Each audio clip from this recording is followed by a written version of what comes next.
Hello मेरे पालू पालू Golu Molu छुटकू बल्कू friend, मैं लेके आई हूँ फिर से मेरी प्रिय शिक्षाप्रद कहानी की दूसरी कहानी। निष्ठा व ईमानदारी का महत्व सुनना है ना आप सबको?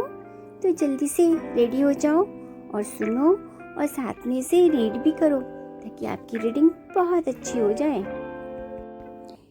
रामू नाम का एक मिस्त्री था। वह भवन निर्माण के काम में बड़ा पारंगत था। कई सालों से वह एक ठेकेदार के साथ काम कर रहा था, लेकिन अब रामू मिस्त्री का काम छोड़कर अपनी पत्नी व बच्चों के साथ आराम से जीना चाहता था। उसकी इच्छा थी कि वह काम धाम छोड़कर जीवन का भरपूर आनंद ले। इसलिए एक दिन वह ठेकेदार के पास जाकर बोला, साहब, मैं इस कई सालों से आपके यहाँ पर काम कर रहा हूँ, लेकिन अब मेरी उम्र काफ़ी हो गई है और अब मेरी आराम करने की इच्छा है। इसलिए मैं इस काम से मुक्त होना चाहता हूँ। यह सुनकर ठेकेदार बोला, रामू, तुमने अब तक एक से बढ़कर एक खूबसूरत घर बनाए, कभी किसी को शिकायत का मौका नहीं दिया, लेकिन आज जब तुम सेवा निवृत्त होना चाहते हो तो मैं तुम्हें नहीं रोकूंगा, परंतु एक निवेदन है, और वह यह है कि तुम सेवा निवृत्ति से पूर्व एक आखिरी भवन का निर्माण करो।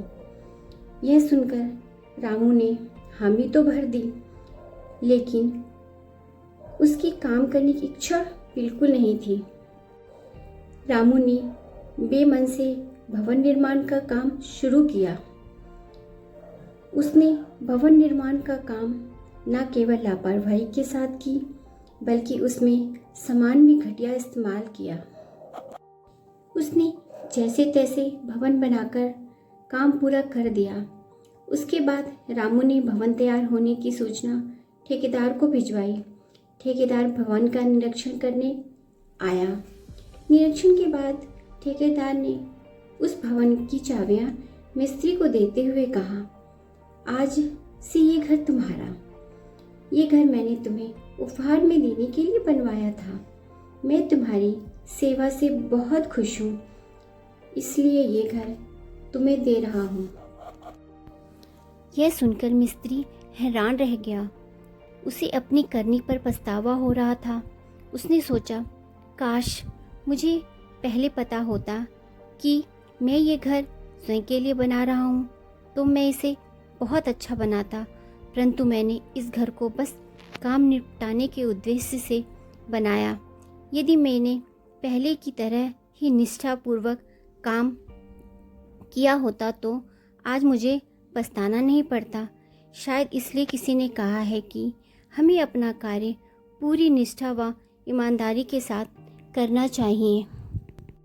तो इस कहानी से हमें ये शिक्षा मिलती है कि हमें अपना काम पूरी निष्ठा व ईमानदारी के साथ करना चाहिए। काम जो भी हो उसे पूरी मन, निष्ठा और ईमानदारी के साथ करो। तो अब आऊँगी मैं इसकी तीसरी कहानी लेके, पानी का महत्व।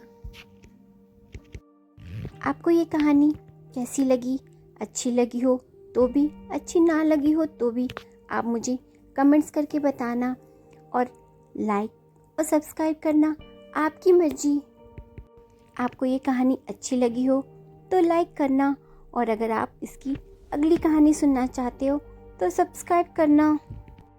ये आपकी चॉइस है। आप भी बेमानी मन से मुझे लाइक और सब्सक्राइब मत करना। जो काम करो पूरे मन से।